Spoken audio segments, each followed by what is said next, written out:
A. Hubungan struktural ilmu pendidikan Islam dan filsafat pendidikan Islam. Hubungan antara struktural ilmu pendidikan Islam dan filsafat pendidikan Islam demikian erat, sehingga kadang-kadang filsafat pendidikan Islam disebut teori pendidikan. Demikian pula sebaliknya. Secara singkat, hubungan antara keduanya dapat dirumuskan sebagai berikut. Yang pertama adalah filsafat pendidikan Islam memberikan pandangan-pandangan filsafatnya kepada teori ilmu pendidikan Islam, khususnya pandangan tentang manusia, peserta didik, tujuan pendidikan, dan bagaimana seharusnya belajar. Yang kedua, ilmu pendidikan Islam sebagai sebuah disiplin ilmu yang otonom. Seiring menemui masalah-masalah yang membutuhkan bantuan filsafat pendidikan Islam, kadang-kadang pandangan filsafat pendidikan dapat mengubah teori pendidikan. Yang ketiga, jika suatu ilmu pendidikan Islam tidak dapat dipertanggungjawabkan secara filsafat, khususnya yang berhubungan dengan hidup dan manusia, maka akan mengakibatkan perlakuan yang tidak bertanggung jawab. Yang keempat, pelaksanaan ilmu pendidikan Islam sering memberikan bahan-bahan baru kepada filsafat pendidikan Islam untuk direnungkan. Yang kelima, teori pendidikan dapat mengcover pandangan filsafat pendidikan yang cocok baginya, meskipun pandangan-pandangan tersebut harus diolah kembali.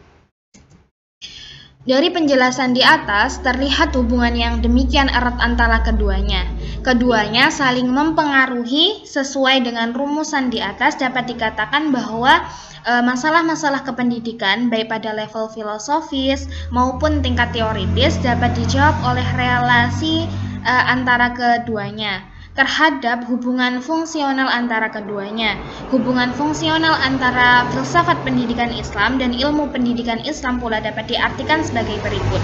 Yang A, filsafat dalam arti analisis filsafat adalah salah satu pendekatan yang digunakan oleh para ahli pendidikan dalam memecahkan problematika pendidikan dan menyusun teori pendidikan. Pandangan filsafat termasuk aliran filsafat akan mempengaruhi bangunan teori. Yang B, filsafat berfungsi untuk memberikan arah agar teori pendidikan yang telah dikembangkan memiliki relevansi dengan dunia nyata. Teori yang dikembangkan itu setelah diakan oleh filsafat sesuai dengan kehidupan saat ini. Yang C, filsafat memberi arah terhadap pengembangan teori pendidikan menjadi ilmu pendidikan. Materi yang selanjutnya adalah materi tentang isi ilmu atau teori pendidikan Islam. Ahmad Tafsir mengemukakan bahwa ilmu pendidikan Islam adalah ilmu pendidikan berdasarkan Islam. Isi ilmu adalah teori. Ilmu bumi adalah teori tentang bumi. Jika Anda membuka buku bumi, maka akan menemukan teori-teori tentang bumi.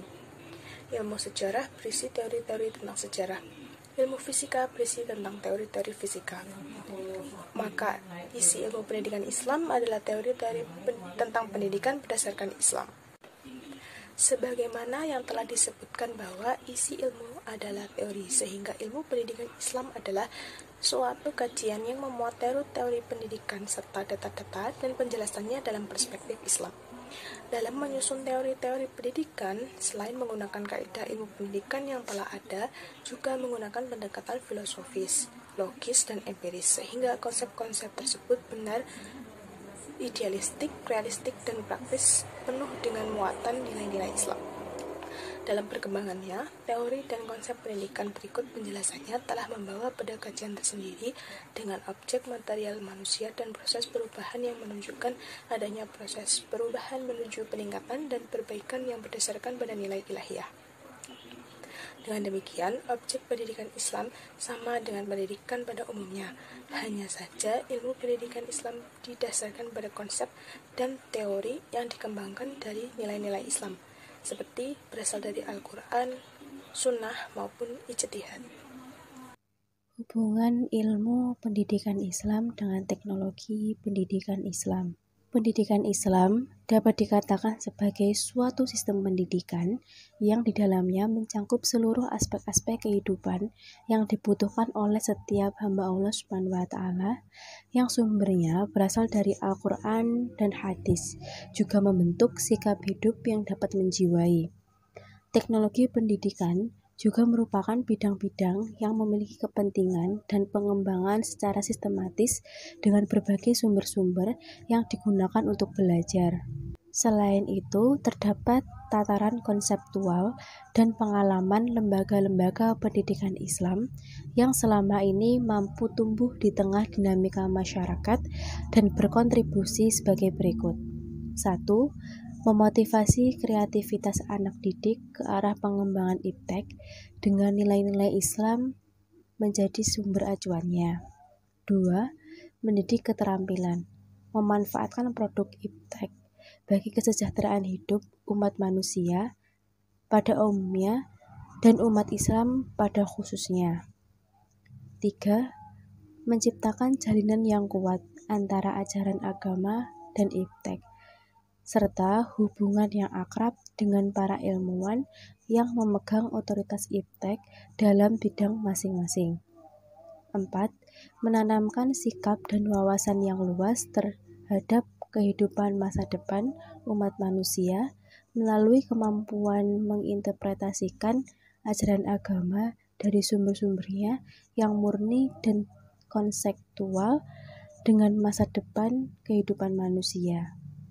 Terdapat hubungan dialektis antara ilmu dan teknologi.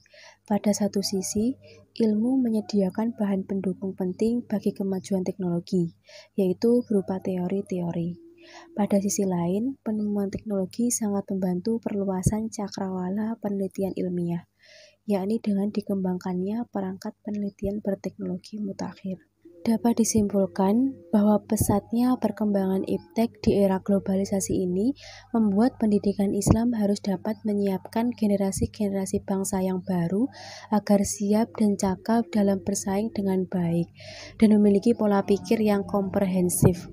Hal ini sangat berhubungan dengan kecerdasan intelektual, kecerdasan emosional, dan kecerdasan spiritual.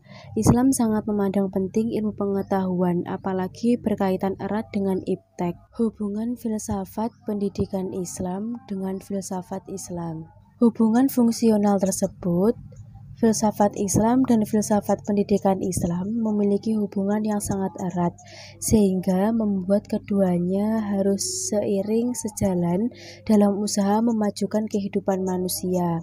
Sebagaimana diketahui bahwa manusia adalah khalifah Allah di alam semesta ini, manusia mendapatkan rasa dan wewenang untuk melaksanakan pendidikan terhadap dirinya sendiri, dan manusia memiliki potensi untuk melakukan hal tersebut. Dengan demikian, pendidikan merupakan urusan kehidupan dan menjadi tanggung jawab manusia sendiri. Untuk dapat mendidik terlebih dahulu, manusia harus mengetahui dan memahami diri sendiri.